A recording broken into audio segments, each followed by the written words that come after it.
welcome back to Dimitra's Dishes. So today I'm going to be teaching you how to make Bougatsa, and not just any Bougatsa. I'm going to teach you how to make the world famous Cretan Bougatsa that's from Chania. That's where I'm from too. And I had it this past summer at the world famous Bougatsa shop from Dodonis. And it's delicious, it's creamy, it's buttery, it's flaky, it's everything it should be. We're going to go over the ingredients. They're so few and basic, and then we're going to get started. So of course we're going to need some phyllo dough. I always use a number 4 phyllo. That's the thinner phyllo sheets, so you can use whatever you can find. We're going to use cinnamon for the garnish, some whole milk, an egg. We're going to need some fine semolina flour, finely ground, some feta and ricotta, and we're going to talk about that in a little bit, some granulated sugar, and some melted unsalted butter. That's it. That's all we're going to need for this. So now, traditionally, this is made with a Cretan cheese known as Dimitra, which is a sour mizitra, or also it's close to like a Italian-style ricotta insalata. It's that very thick ricotta cheese, not the kind that you get in the grocery store. The kind that you get in the grocery store is a much lighter, creamier one. And the one from Greece, the mizitra, is very tangy and a little bit sour tasting. It's really delicious and really unique in flavor. And I can't find it here ever, so I've created a substitute by combining some feta, some really good quality feta, and some whole milk ricotta cheese. And all I do is I just mash these two together, and then it's pretty close in flavor and in texture. So that's my little trick. If you can find Mizitra, if you're in Greece, or if you can find a little specialty food store that sells it, then definitely just use that instead of what I'm doing here. If not, this definitely gets you that flavor that we're going for. So basically we're just doing this with a fork, just mashing it and mixing it all up. And traditionally, really all that's in Bougatsa, at least the Cretan style Bougatsa, is just the cheese. But I'm going to lighten it up and make it a little bit creamier by adding a little bit of egg and semolina flour to it. And that's just going to add a little more creamy texture and lessen the tanginess. I'm also going to add milk too. So we're going to just mix these three things together. Whole milk. And then we're going to add it to our cheese mixture.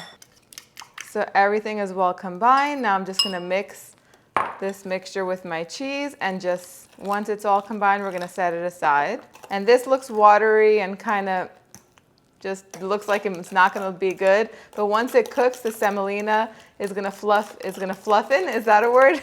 It's going to lighten this mixture up and make it really nice and fluffy, and everything is going to be creamy and very nice in texture. I'm just going to set it aside. Now we're going to get the phyllo ready.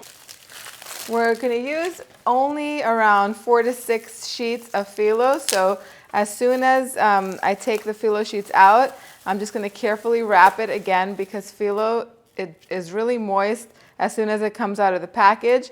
But as soon as the air hits it, it starts to dry up. So let me take out the sheets. 1, 2, 3, 4, 5. I'll take out 6 for now.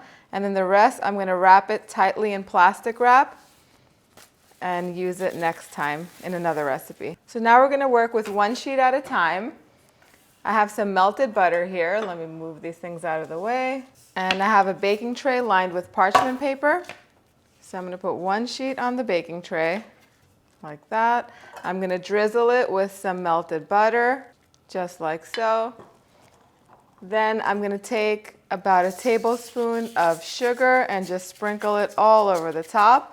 And then I'm going to keep going with the remaining 5 layers, leaving the last one for a special final step. So we're just going to keep adding the phyllo on here. And you really don't have to worry if it starts to rip up on you. It doesn't really matter. Try for that not to happen, but if it does, it's okay, because it's all going to get folded up in the end anyway. So keep repeating these steps, the butter and the sugar, until we get to the final phyllo sheet.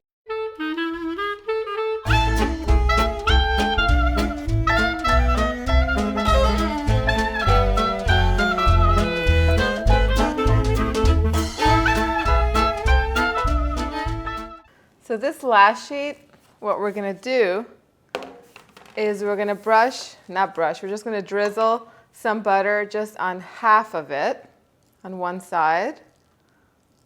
We're going to form like a little base where the filling is going to sit on. Just like that, fold it over. Do the same thing, drizzle some butter on the other half, fold it over, and then we're going to take this little rectangle and we're going to put it in the center of all of our phyllo sheets, and then the filling is just going to sit on top of that, just like that. And then we're going to fold it over and make a package. So first we're going to do the sides, like that.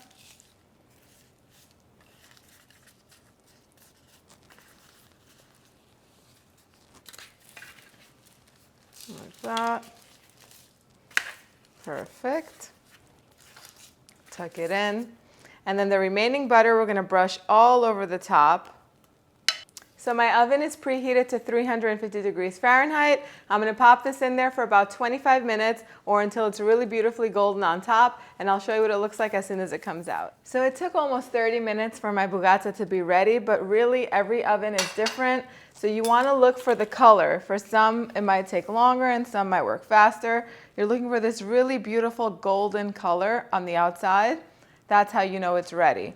So once it comes out the oven, let it rest for a few minutes, then take it out and put it on a serving tray or wherever you're going to cut it. Cut it down the center because, again, this is a dessert, so we didn't sweeten it at all. Now the sugar is going to go over top, and this is exactly how it's served in Greece. We're going to cut it in 4 portions, and then each portion we're going to keep cutting until we get little square or rectangular pieces.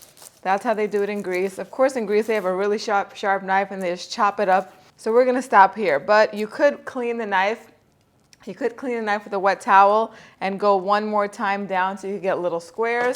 But I feel like I'll destroy it if I do it with this knife. I don't have the patience to clean it. Then you want to take a generous serving of granulated sugar and sprinkle it all over the top. And I mean generous, like 3 or 4 tablespoons is what it needs because there's no sugar inside other than in between the phyllo. That's how you do it. And then nice aromatic cinnamon.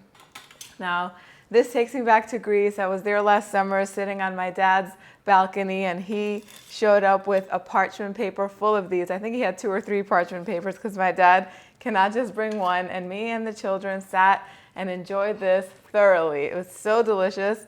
Let's see, let me get myself a fork. This should cool down a little bit, but can you hear that crispiness? That's what it should sound like.